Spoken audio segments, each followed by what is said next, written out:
before we start, I'm just gonna read this piece of text that they've got here, just so everyone knows what it's about. User agreement and privacy and cookie policy. Okay. No! God, please, no! No! No! I just need you guys to all remember this. All right. This is very important stuff. Cool. Electronic Arts user agreement. This was last updated, guys, January the 8th on 2019. If you guys remember correctly, that was a few days before Apex Legends came out. That's some bookie stuff right there. Okay, guys. All right. So this text reads: "Welcome to EA. This agreement governs your access and use of software products." 2 hours later. Right to contact a data protection authority. If you have a concern about how we collect and use information, please contact us. You also have the right to contact your local data protection authority if you prefer. Further information. For more information and updates to this policy, visit privacy.ea.com.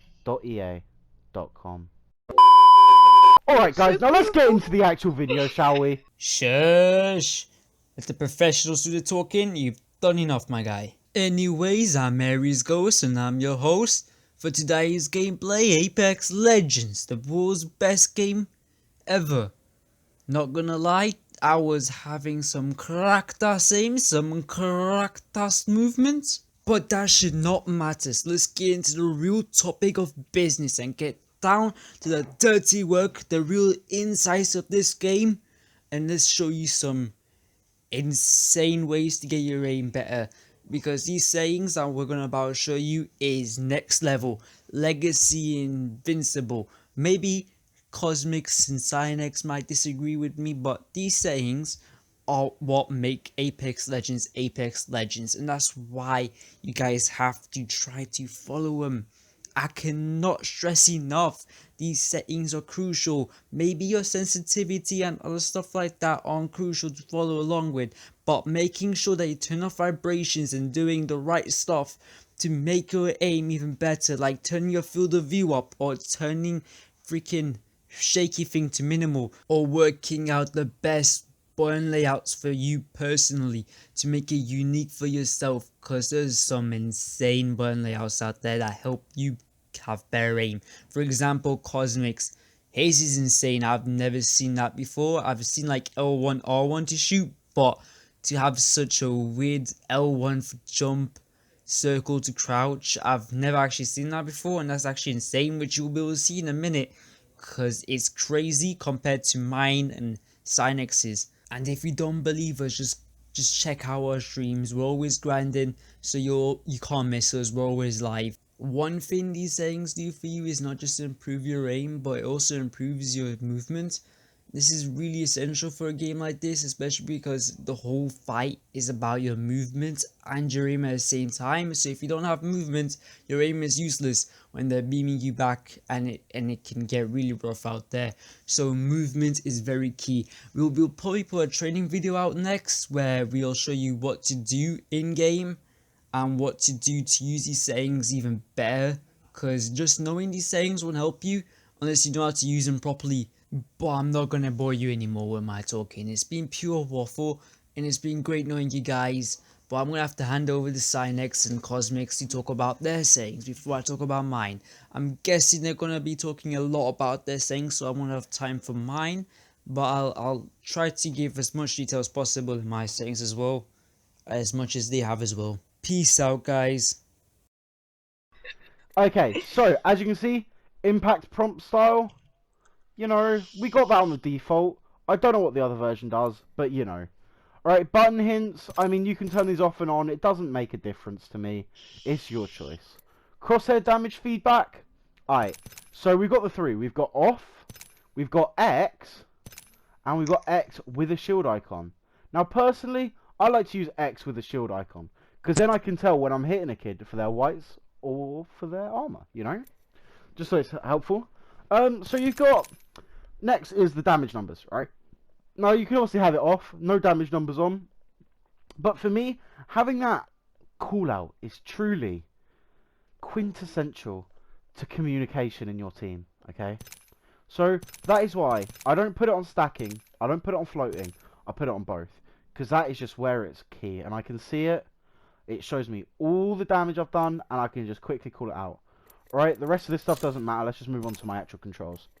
Alright, so, I'm going to take you guys through, one by one, my controls. Alright, so jump. I don't like it on the X button. It's oh. Alright, boys. So, now I'm going to show you guys what my jump button is, alright? So my jump, I don't like it on X, because it just messes my gameplay up. So I like it on L1.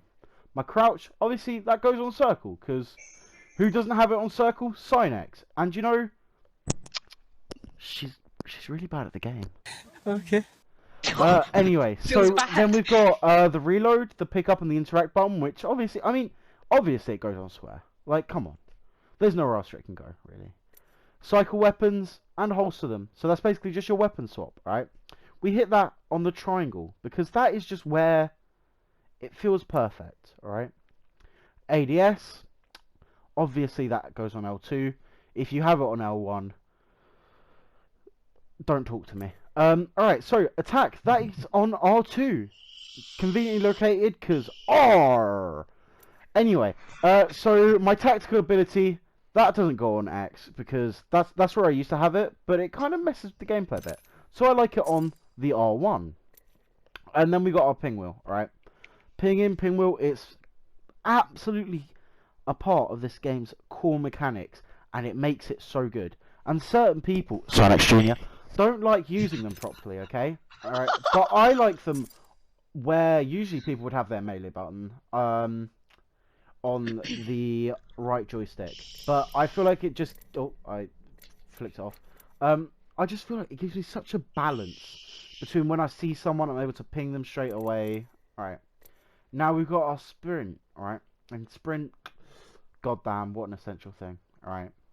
Now, I know a lot of people, they like to have it on their mute button. But I personally like to keep it on the left joystick. Now, melee doesn't go on X, okay? Come on. We put that left on the D-pad, because it's useless. Health and shield kit, that can go up, obviously. Extra character action, I mean, it doesn't matter. All that is just cracking your knuckles or flexing your gun. And don't be a flexer, it annoys everyone. And now we're going to put our toggle fire mode on right on the D-pad. Grenades, obviously they go on my X button. Bit controversial, but that's it. My map toggle is obviously the touchpad because it can't go anywhere else because it literally doesn't work on any other controller because Apex is... they're a bit weird like that. And then ultimate ability, obviously that's just your ping and your ability. So it's R1 and R3. Now, what else do we have here? Alright, so the next part that is essential is, menu cursor speed. I like to have that up quite high. It's really important to have it up high because when you're looting, it's like really easy to be slow on looting. This will help you out so much because you can move your cursor about. Obviously, if it's too high, like, it just flings about everywhere, and you don't want that. You just want to be able to gradually move about, and you got it. My look and my ADS sensitivity, they're exactly the same, very high 5. So now my look dead zone and response curve, I mean, these are kind of personal things. They're a bit more specialist. I don't really know how they work too well. Like, obviously there could be something special with it, and it could make me cracked more, but like, you know, I just don't need it because I'm too cracked already.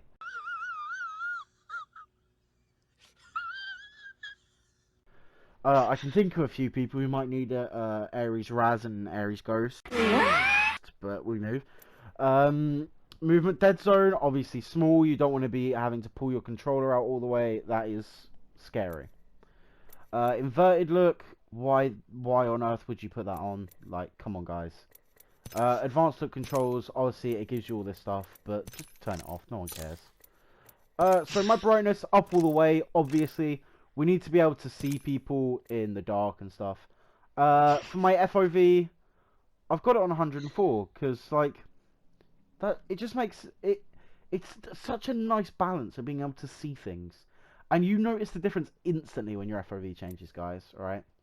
Now we got our sprint view shake, and oh, come on, guys, who would actually want him? What do you think you're playing? Warzone? Do you want your screen shaking everywhere? Come on, guys. We're not here. We're not here for that. Come on.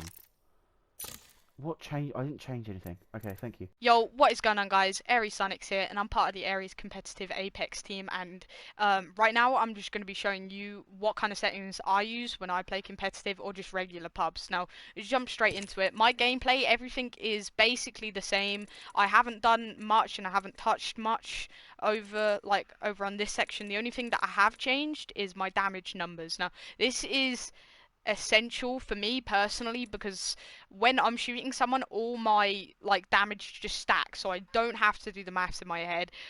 If I do 170 damage, it'll pop straight up. It'll say I've done 170 damage, which then means that there's only 30 white health left, and I'll go, guys, look, 170 damage on the Gibraltar, and then they know that he only has 30 health left, which means that if they want to push the Gibraltar, without a doubt, they will win 9 times out of 10, just due to the health and just due to that call out that I made.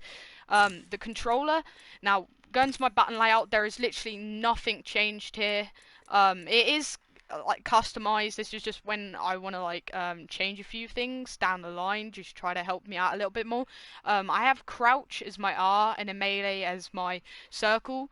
I know Liam called me out for this, or Cxsmics, he called me out for this. Personally, the only reason I have it like this is because I used to play Black Ops 3. Now, my Black Ops 3 to jump was my R, so just changing over like that just really helped me. And for that quick movement, no speed down the hill, it's just a lot easier for me. And to just crouch up and down so people can barely hit me. That's basically just it. That's my settings done. Stick layout is just the same. Yeah, crouch the same, just the L2 is the same. My look sensitivity, now, this is a personal preference, so I wouldn't go off mine. Just find whatever you feel comfortable with. Just don't go off other people's sensitivities. Work out yourself. But for me, it is 4:4. Now, if you're used to high sensitivity, jump straight to the high sensitivity. If you can control that sensitivity, that's good. Now, me, I can't control my sensitivity, and because I'm such a close range player and I like to play really close, I just wouldn't be able to control my player, wouldn't be able to control my gun. So having it 4:4 is just an average speed for me, and I can just snap onto people easier, and I can just control my aim a lot easier. This is a key. If you want great aim, turn off vibrations, just because when you're playing and your controller vibrates, it can mess with your aim. That's what I feel like. It can definitely mess with your aim. Now, video. So this video part, brightness. If you have a really dark TV, I recommend turning it up to the full. I don't know what mine is right now. Mine's half right now. I don't need mine to the full because I have quite a bright TV, a quite bright monitor. So being able to see through small places, for example, you know when you are in train tracks and the bit right under where the vault is, that is quite a dark place, and if you don't have your brightness, you're not going to be able to see anything, especially with the caustic traps. When they come out, you're not going to be able to see where they are because they'd just camouflage in with the darkness on your TV. Next thing is field of view. Now again, this is a personal preference, as you can tell from Cxsmics. He likes to have his at 104. I like to play mine the max. I don't know why I like to play mine at the max. It just helps me a lot better. If I was to change it back now, I don't think I'd do as good. Again, personal preference, so just find out what you're comfortable with. Don't just jump straight off mine, but I do recommend you do change your field of view, just because it's just a lot easier. I can't really explain how it's easy, but if you play with field of view on and then play with it off, pardon me, sorry about that, you'll understand what I'm on about. So I recommend you doing this. But yeah, that is just my settings. Plain, simple, easy. I just don't really touch my settings as much as other players would because I just don't feel the necessary need to. But yeah. Okay guys, this is taking way longer than I was expecting it to, but we're going to go over my settings real quick as well. My settings I'm going to show you are going to be the basic requirements. I'm not going to go over the bits that are stuff that you can change. My teammates have already gone over them stuff. I'm just going to go over the basic requirements that will help change the way you play this game. Okay, first things first, auto sprint, turn it on because it does help you a lot. It's a lazy way of running. Now, next thing you want to change is ping opacity. You want to change that to faded because you don't want someone's ping to be in your face when you're fighting. That's just annoying. Okay, now let's just move on to controller. My controller settings are very similar to Cynex's, so you can just copy hers if you want, your choice. Next thing you want to change is the menu cursor speed. This is a massive requirement, but you have to work this out yourself. You have to figure out what's too fast for you, what's too slow for you. If it's too fast, turn it down. If it's too slow, turn it up. Okay, now let's talk about my sensitivity. My sensitivity is a 5.4. I've also changed my paroptic settings so I can have a 5 sensitivity when I'm having a 3 times or higher zoom. Okay, this is the part where neither of my teammate knew anything about, and that's the response curve. There are 3 main bits that you have to worry about. The other 2 are useless, and I don't think you should ever try them because they are terrible. But there's classic, steady, and linear. Okay, classic is the respawn classic. It's just how every respawn game has their response curve. It's like playing Titanfall or Star Wars. And a steady is a response curve you see in games like Call of Duty. It's got a fine aim and you get that nice movement. And then linear is just where you have no dead zone. So you have to pick one. I would try them out and see which one works for you. Next part, you gotta turn off vibration because vibration messes up your aim and you don't want it. Now, let's move on to video. You gotta change your field of view to at least above A5. Putting on max would be a lot better. And then you gotta change your sprint view shake to minimal as it removes as much motion blur as possible. Yo guys, if you enjoyed the vid and you want to see more, please leave a like and subscribe. And peace out.